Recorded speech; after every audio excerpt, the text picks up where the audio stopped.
एक एक करके करो। अंजलि की शादी कर ससुराल पहुंचने के साथ ही उसकी सास के हुक्म शुरू हो जाते हैं। हो गई शादी, बस मौज खत्म। कल से जल्दी उठकर काम पर लग जाना है। अरे माँ आज ही यहाँ आई है, इसे सब समझने के लिए कुछ दिन तो दो। मेरे और बहू के बीच की बात है, तू घर के मामले में ना बोलियो।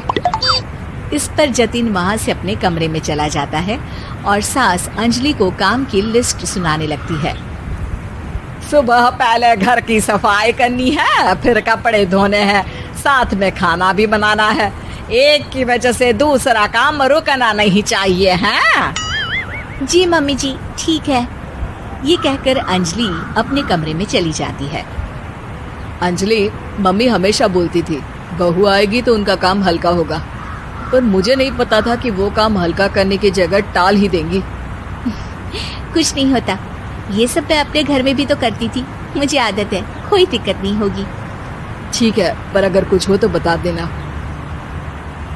दोनों सो जाते हैं और अगली सुबह से अंजलि जल्दी उठ के सास के बताए कामों में जुट जाती है, जिसमें वो जैसे ही कपड़े धोने लगती है तो सास वहाँ आ जाती है। अरे सुनो, ये कपड़े ऐसे नहीं धुलेंगे, सबको डिवाइड कर फिर एक एक करके अलग अलग धोने हैं। क्या एक एक कपड़ा अलग करके? एक बार में सुनाई नहीं देता क्या? वही बोला है मैंने, लग जाओ काम पर हैं? सास की बात मानते हुए अंजलि एक एक करके कपड़े धोना शुरू करती है, जिसे करते हुए आधा दिन बीत जाता है।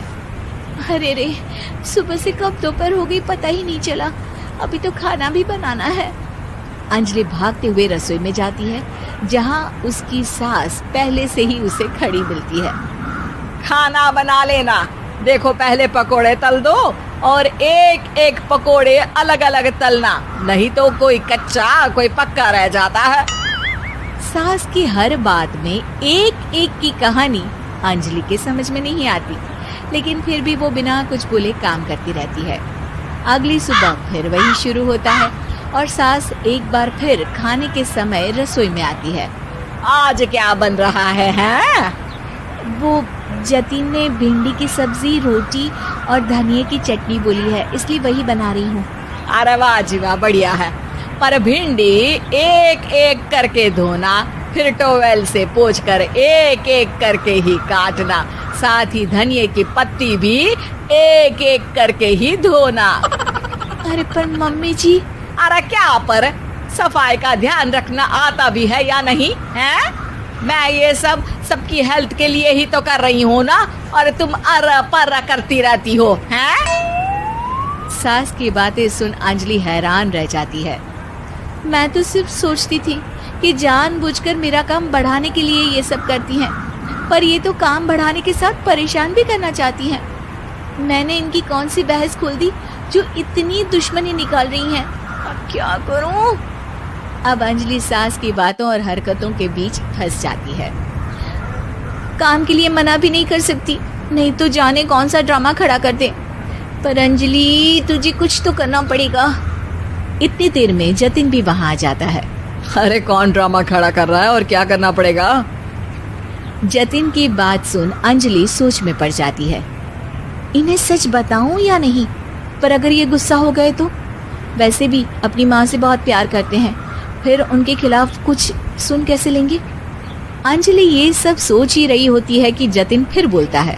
अरे क्या हुआ, कहाँ खो गई? अरे नहीं कुछ नहीं, वो मैं टीवी सीरियल के बारे में सोच रही थी। यहाँ और कौन ड्रामा करेगा? अरे तुम भी ना, चलो मैं चलता हूँ। इसके बाद कुछ दिनों तक अंजलि सास को सबक सिखाने के लिए अलग अलग प्लान सोचती रहती है, पर उसे सास के एक एक करके काम करवाने की आदत बंद करने का कोई तोड़ नहीं मिलता।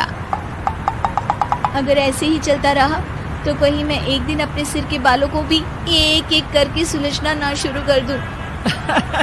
पगली हो गई है क्या? अकेले में क्या बड़बड़ किए जा रही हो? वैसे आज खाने में क्या है? आलू की सब्जी। तो फिर आलू को अच्छे से काट कर उसके कटे हुए कपड़ों को एक एक करके ही धोना है। बिल्कुल, इसे कैसे भूल सकती हूँ। मेरे जी का जंजाल। अरे बातें कम काम ज्यादा हैं।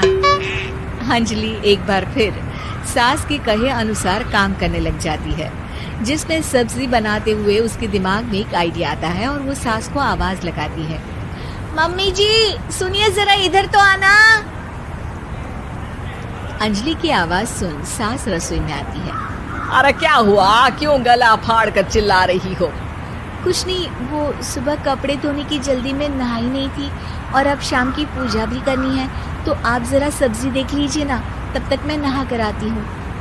अंजलि सास को रसोई में छोड़कर नहाने चली जाती है। इसी तरह देखते देखते 4 घंटे बीत जाते हैं, लेकिन अंजलि बाथरूम से बाहर ही नहीं निकलती, जिसे देख सास उसे आवाज लगाती है। अरे बाथरूम में ही समाधि लगा ली क्या? यहाँ सब्जी बनकर ठंडी भी हो गई और अभी तक तेरा नहाना खत्म नहीं हुआ। मम्मी जी जैसे आप कहती हैं ना, मैं वैसे ही एक एक करके अपने बाल शैम्पू कर रही हूँ, तो अभी 3 घंटे और लगेंगे।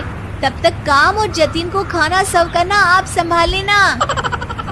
इस तरह अपने नहले पर बहू का दहला देख सास शॉक्ड रह जाती है, जिसके बाद से घर में एक एक करके करने का आलाप बंद हो जाता है।